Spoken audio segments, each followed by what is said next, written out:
Nga ndakakudza kuti mari ndokupa wani. Ini ndikuda mari ye-school fees baby. Ndinokupa inini unoziva kuti chii? Baranzi remumba munomu rinondistresa zvokuti pfungwa yangu yese inenge iri kwauri. Ndopirira kwauri mbiri. Ya madha ndawenda. Ruti madha kunani? Okay baby ndawenda. Tsika yako yekunditi madha ndoyandisingada nditi.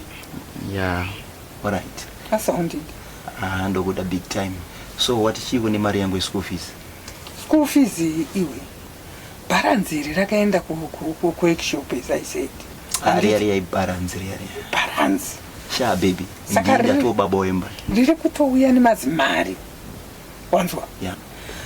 Saka ndoda kuti ndibva ndatokubhadharira school fees yako yegore rese. Sure ere baby. Sure sha. Ndafara ufungi. Ne pocket money. Usadaro. So because I love you. Alright. So chinipa sheti yangu ndada kuenda. Uda kuenda kwa? Remember ndine ma exams mswa 26 March. Nasa uyendi.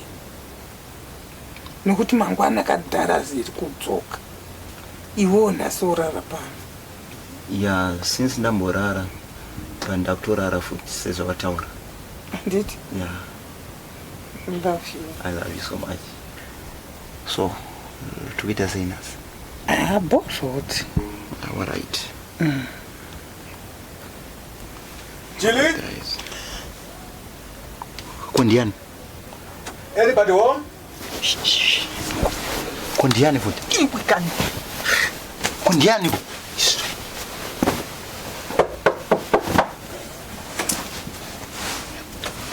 Right.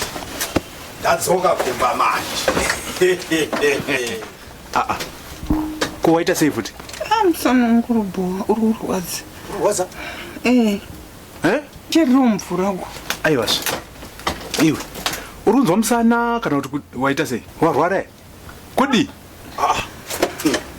Kochi chaitika futi. Ndichero mvura uko. Iyi yandakuwanira iyi manje iyi. Iri kutonhora asi haisi kunyanya kutonhoresa. Imwe yose yanga ine magodo ndasiya nai. Right. Chigara zvakanaka ndiite sei? Ndikupe mvura yako. Right. Dira mvura yako. Kwa uchadi mvura futi? Aiwa, atiti sani zvakadaro. Aya. Ochererwa mvura oda kudirirwa anditi? Ipapa kuda uchada kutomwiswa. Ndabata nyaya yako. Tukutaurira. Poza parofota zvizo zviri kuitika. Andina kupusa zvokudaro. Manje nyaya yako ndoiziva. Nyaya yako ndaibata. Nhasi chaiye. Ndoenda batisa. Vunzaka kuti chii chiri kuitika ndikuudza. Vunza. Chidid. Iwe. Wava nenhumbu. Tukutaurira zve. Mane mwana mane kanoti nye ende mwana iyeyu ndotoziva kuti ari kubuda ari mukomana. Yes. Vasikana 3 pasina mukomana uyu. Pane tsamba yenyaka uyu iri padivider munhingiri 10 emergency letter.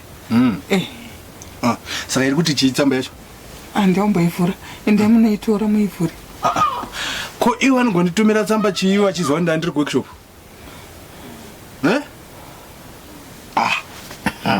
Anyway, ndationa kuti tsamba yacho iri kudei. Inogona kunge itori promotion ka. Plus in fact mabossi start tori tese kuworkshop. Ungadi vakangotaura nemi.